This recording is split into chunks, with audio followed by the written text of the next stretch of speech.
everybody. Today we're going to take a quick look at Storia, published by Kochia. This is a really small box little card game for 1 to 2 players, but really I only play it solitaire. Thematically, you're trying to tell an interesting story and impress the king through clever card placement.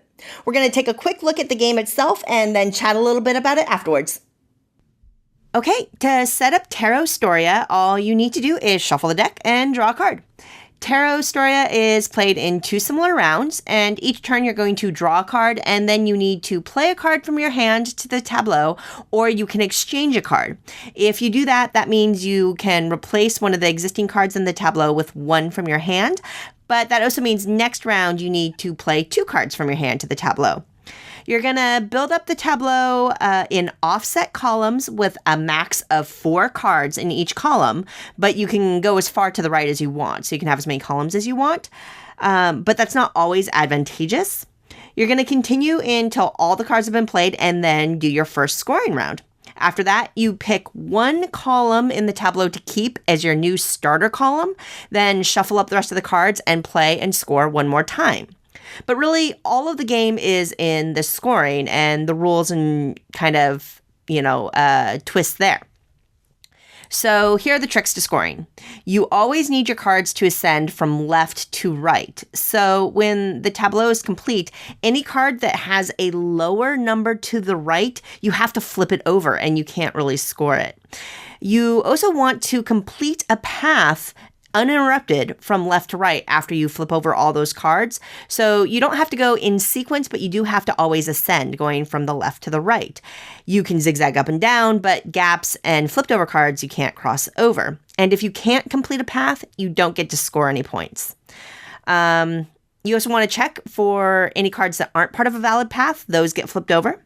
And then you score, and your score is based on each color for the largest grouping of those colors, and you'll lose points for any gaps and flipped cards. So impressing the king with a great story or path from left to right is actually pretty tough. And yeah, the theme is pretty thin on this overall, but the gameplay challenge and the beautiful art really makes up for it. So there's your quick look at Storia. Obviously, the artwork in this game is phenomenal. The detail in those fairy tale illustrations is just so lovely and elegant. It's a joy to look at. I don't know much about tarot, but I know enough to really appreciate the cleverness in how they associated a fairy tale with a tarot card as well. Overall, Storia is a really quick solitaire game, but it has some really thoughtful decisions that you have to make. You always have perfect information. I mean, you know what cards are in the deck, but you can't control what's coming up and when.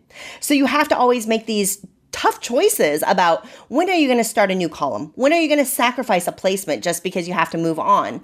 When are you going to try to leave your options open and hope for the best in your draw? I love that thinkiness, but it doesn't bog you down too much. So if you're looking for a quick, elegant, unique, and beautiful solitaire game experience, I definitely recommend you check out Storia.